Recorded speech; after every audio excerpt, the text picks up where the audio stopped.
best.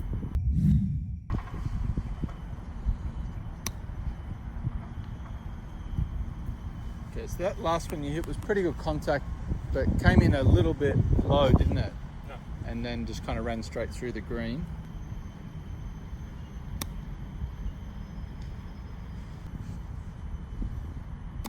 No, that's more like that's more like the normal one. Okay.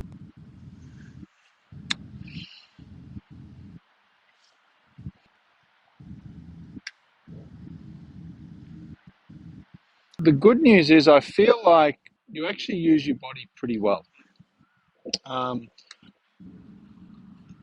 Sometimes if you're mishitting a lot, you'll probably start to come up with a lot of different scenarios on like why it's not working.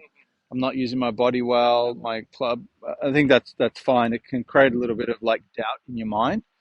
So I think like what's most important is that we at least understand what you do well and maybe what we can reorganize to have a little bit more success with this shot. One thing I would say is with this shot, we're trying to flight the ball, as we sort of said before, sort of mid trajectory, but we want it coming in soft enough so it kind of holds the green. I mean, you do have the face probably a little bit open when you start. You do have your stance line quite open as well, which is going to create a little bit of an outside across swing. The downside is it can create a lot of like digging. So as good as these lies are here, you can still get the club stuck in the ground or like digging. And we've seen that a few times. Like even the ones that you kind of hit well, the club kind of got jammed in the ground a little bit. Yeah. And I think what you do to offset some of that is you have the ball, in order to make sure that you hit it solid, you have the ball quite far back in the stance. And the other reason why you tend to sometimes stick the club in the ground, and I'll do it from this angle, is have the hands quite low. So this part of the club tends to get stuck in the ground. Yeah. So this part will get stuck.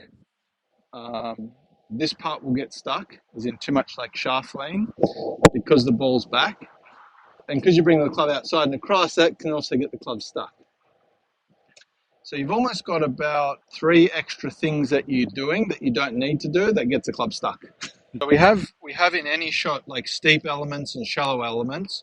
When you go this way, it's going to be steep. When you move the ball back, it's going to be steep. When you have the handle down, it's going to be steep. And that's why you tend to sort of be a bit, like it almost looks a bit like that. Now, and the good thing is, I feel like the way you move is actually acceptable. Like it's going to work for this shot if we just make a couple of adjustments in your setup. And what we're going to do is we're going to be getting the shaft more upright. We're going to move the ball forward. We're actually going to create a much straighter line into the golf ball. So we're not going to get open anymore at all. We don't need to. And we're just going to learn to kind of use the natural loft of the golf club. So in this position here, I'm very square. My ball's slightly forward. I'm a little taller, so my hands aren't as low. The club's going to be able to glide through the ground much more easily. And it kind of lands much softer on the green. That's all we're going to do. We're just going to organize the setup first. Start with the easiest thing first, and then we'll kind of work backwards from there. Firstly, I'd say get everything squared off first. Yeah. Yeah, no shaft lean. Yeah, ball more forward than that. Feet really close together. Good. And we actually want our body squared off as well. Can you feel that there? So you feel hips forward and chest is neutral. Yep. Let's have a look at that. And the handle is higher than normal, correct? Now all I'd say to you is the arc of the swing is just going to follow where your feet are going.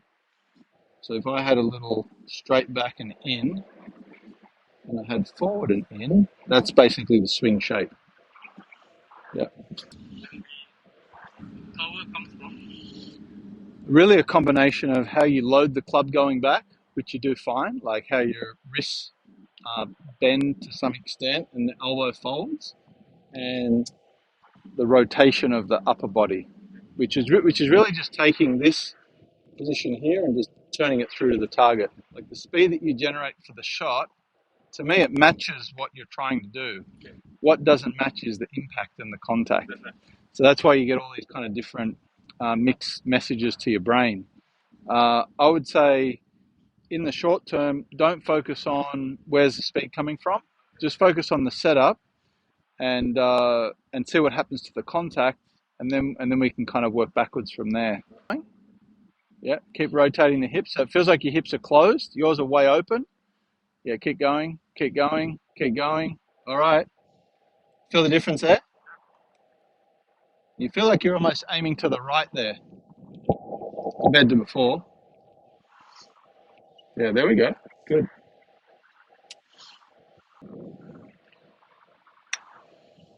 Okay, so what happened to the ball straight away? Higher, softer. Yeah, more bounce. Good. Perfect. That's good. There we go. Can you feel that? Yeah, that's where you need to be when you set up.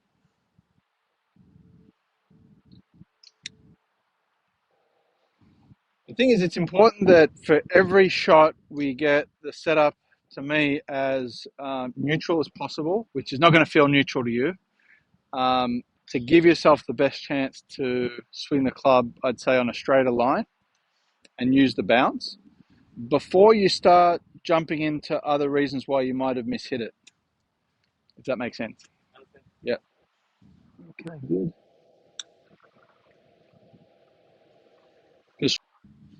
But on these ones, Pat, I want you to feel like your head releases, so hips forward like we practiced. Yeah.